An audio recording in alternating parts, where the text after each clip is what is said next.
साजिश थी न कोई जंग का ऐलान लिखा था, बुझी आंखों में एक मासूम सा अरमान लिखा था, जिसे दंगाई कह के सीधे गोली मार दी तुमने, उसी मजदूर के सीने पे हिंदुस्तान लिखा था।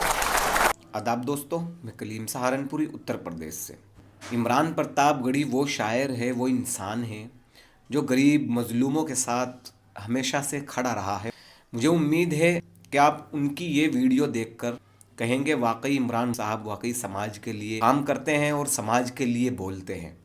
उन्होंने अपनी ज़िंदगी में एक ऐसे ऐसे अच्छे काम किए हैं, चाहे वो इमरान प्रतापगढ़ी का रुतबा ये भी है, चाहे वो सियासत हो, शायरी हो या फिर क्रिकेट हो, किसी भी फील्ड में उन्होंने काम किया तो एक अलग पहचान बनाई है। तो इमरान प्रतापगढ़ी की जो टीवी 9 उत्तर प्रदेश पर जो उन्होंने इंटरव्यू दिया, तो रैपिड फायर में उन्होंने बहुत अच्छे उन्होंने सवाल जवाब किए। उन्होंने निशात ये भी पूछा है कि अकबरुद्दीन ओवैसी अच्छे हैं, बेहतरीन वक्ता है, या असद ओवैसी अच्छे हैं। तो उन्होंने कहा कि जब मैं खड़ा हूँ तो आप मुझसे ये सवाल मत पूछिए। उनका कहने का मतलब आप नहीं समझे। उनका कहने का मतलब था कि मुझसे बेहतरीन वक्ता इन दोनों में कोई नहीं, ना ही अकबरुद्दीन ओवैसी और ना ही असदुद्दीन ओवैसी। और हम मानते भी हैं कि इमरान प्रतापगढ़ी एक बेहतरीन शायर के साथ साथ एक बेहतरीन वक्ता भी है। ये नहीं कि इधर उधर की बात नहीं करते, सिर्फ और सिर्फ लोगों के मुद्दे होते हैं।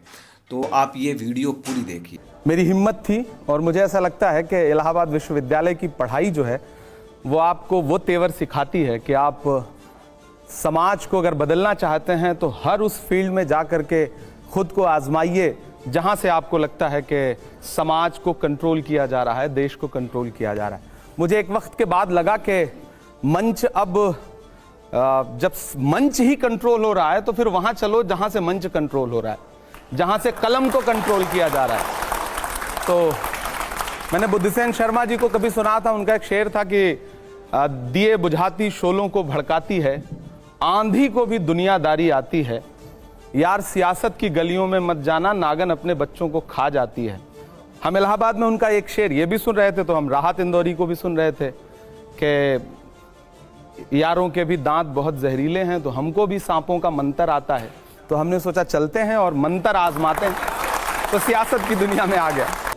नहीं, मैं एक सवाल ये पूछना चाहता हूँ कि आपने कुछ नज्म लिखी है कोई राहुल गांधी पे या प्रियंका गांधी पे? नज्म मतलब मैंने 4 मिसरे लिखे हैं। मैं भारत जोड़ो यात्रा के दौरान मैंने नज्म लिखे। सवाल नहीं, मैं इंतजार कर रहा हूँ कि वो सुनाए, उसके बाद मैं अपना सवाल पूछूंगा। मैंने 4 मिसरे कहे थे। मैं तरन्नुम में सुनाऊं या तहत में सुनाऊं? तरन्नुम में सुनाओ। तरन्नुम में सुनाना।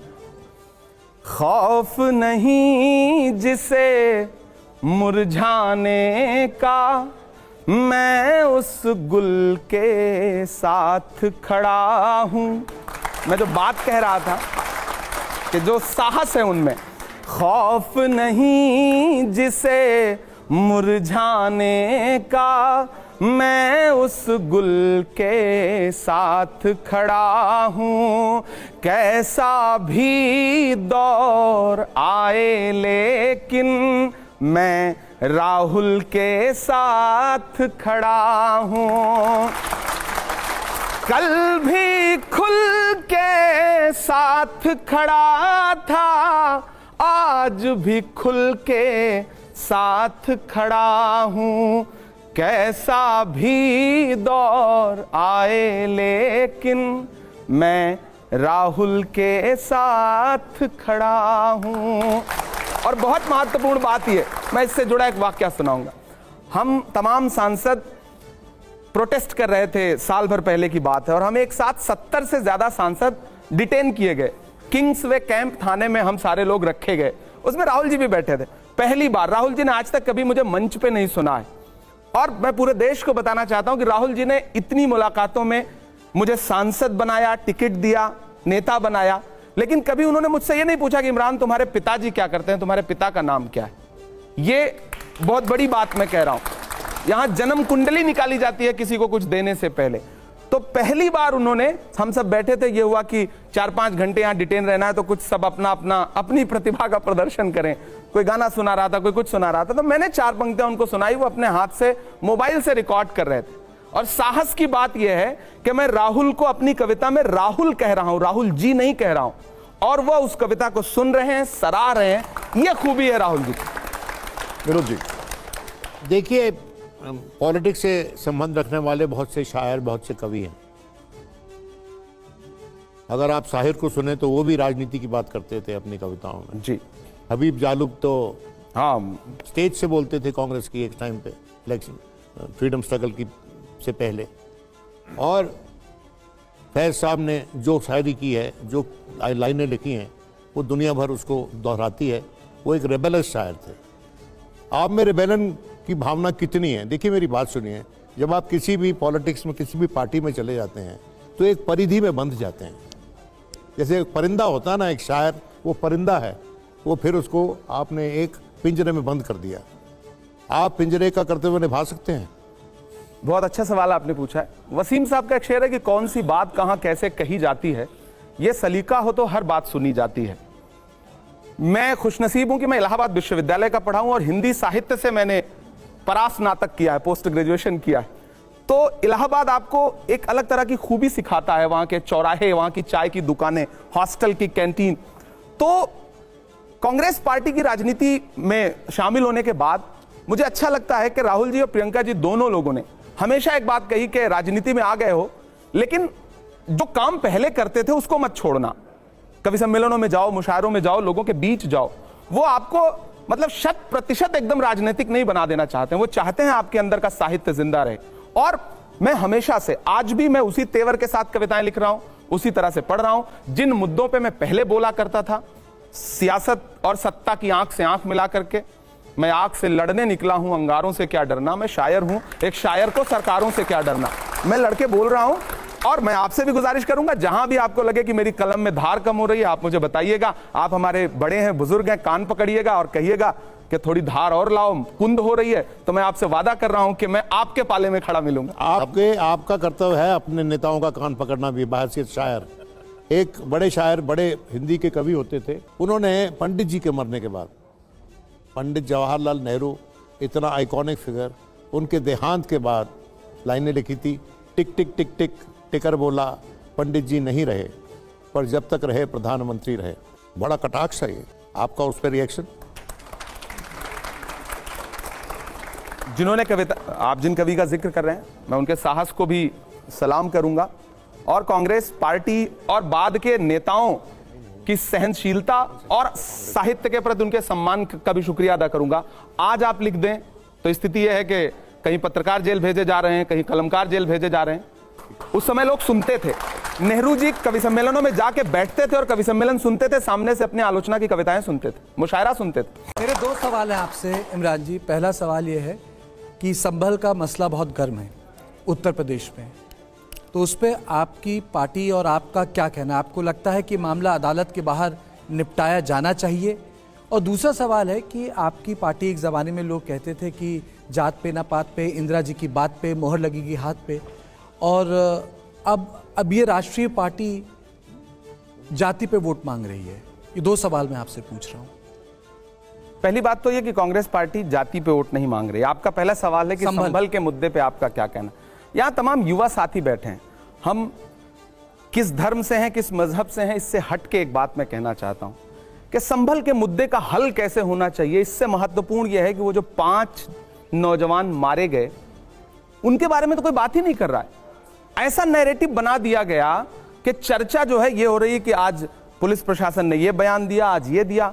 जिस दिन से वो 5 बच्चे, नौजवान बच्चे, न साजिश थी, न कोई जंग का ऐलान लिखा था, बुझी आंखों में एक मासूम सा अरमान लिखा था, जिसे दंगाई कह के सीधे गोली मार दी तुमने, उसी मजदूर के सीने पे हिंदुस्तान लिखा था।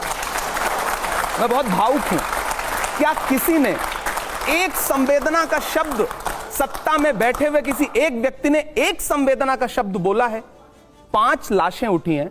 इधर 26 नवंबर को महामहिम राष्ट्रपति महोदया संसद में भाषण दे रही थी, मैं सामने बैठा हुआ था, और 162 किलोमीटर दूर संसद से संभल में 5 जनाजे एक साथ उठ रहे थे। छोड़ दीजिए वो हिंदू थे या मुसलमान थे, विजुअल है इस बात के ना कि पुलिस गोली चला रही थी। मैं भी यहां बैठ के बात कह रहा हूं। अगर पुलिस ये कहती है कि वो पत्थर मार रहे थे, तो उन लड़कों को किसने मारा उसका विजुअल आपके पास कहां है? पुलिस जो नैरेटिव बना दे, डीएम प्रेस कॉन्फ्रेंस कर रहे हैं, कमिश्नर प्रेस कॉन्फ्रेंस कर रहे हैं, सत्ता के शीर्ष पे बैठे एक शब्द नहीं बोल रहे हैं। क्या इंसानों की जान की कोई कीमत नहीं है? सदियों से यहीं पर रहता है, जाने कितने दुख सहता है। भीगी पलकों से एक बेटा भारत मां से ये कहता है, पुरखे हम सबके गोद में तेरी खाक ओढ़ के लेटे हैं, मां हम भी तेरे बेटे हैं, है ना? इमरान साहब, बीजेपी कह रही है, इसमें कोई बात ही नहीं कर रहा है। मुझे हैरत है, ये निकल आया, वो निकल आया। यहां आज भी, कल भी संसद में संविधान पे बहस हो रही है और वहां बुलडोजर चल रहा है। अच्छा, कोई बात नहीं करेगा इस पे, मीडिया भी बात नहीं करेगी, राजनीतिक दल भी बात नहीं करेंगे। कितना मतलब, मैं एक बतौर इंसान, एक देश का एक जिम्मेदार नागरिक, पढ़ा लिखा व्यक्ति, मैं सवाल पूछता हूं, सत्ता क्यों चुप है? संवेदना के एक शब्द भी क्यों नहीं? हमारी पार्टी का स्टैंड क्लियर है। राहुल गांधी जी गए, जा रहे थे, उनको जाने नहीं दिया गया। नेता प्रतिपक्ष को क्या अब यह भी अधिकार नहीं रह गया है कि वो जाकर के पीड़ितों से मिल सके? मुझे देश से पूछना है, क्यों नहीं मिलने देंगे? क्या छुपाना चाहते हैं? अच्छा, आपने राहुल गांधी का जिक्र किया, वो पीड़ित परिवार के साथ मिलना चाह रहे थे। यहां पर बीजेपी बार बार यह आरोप लगा रही है कि कांग्रेस एक लाइन नहीं ले रही, वो ये नहीं बता रही कि आखिर वो है किसके साथ। भाजपा किसके साथ है, सवाल मेरा है। सरकार किसके साथ है? नहीं, वो तो खुल के कह रहे हैं कि हम मंदिर के साथ। हाथ रख करके कसम खाने वाले लोग किसके साथ खड़े हैं? संविधान के साथ, या किसी धर्म के साथ, किसी इंसान के साथ, किसी जाति के साथ, किसी मजहब के साथ? इंसान के साथ क्यों नहीं है? पीड़ितों के साथ क्यों नहीं? योगी जी कह रहे हैं खुलकर कि अगर वहां पर विष्णु का 10वां अवतार होगा तो हम वहां पर उसी के साथ हैं। अवतार हो, उससे किसको इनकार हो सकता है? भगवान का अस्तित्व सब स्वीकार करते हैं, लेकिन इंसान का अस्तित्व भी तो स्वीकार करिए सत्ताधीश महोदय। ठीक है, राशिद साहब। इमरान साहब, आप एक बहुत ही लोकप्रिय शायर हैं। आपने राजनीति में कुछ चुनौतियां देखते हुए आप उसमें सामने आए और आप उसको, कांग्रेस ने आपको राज्यसभा में महाराष्ट्र से आपको लेके आई।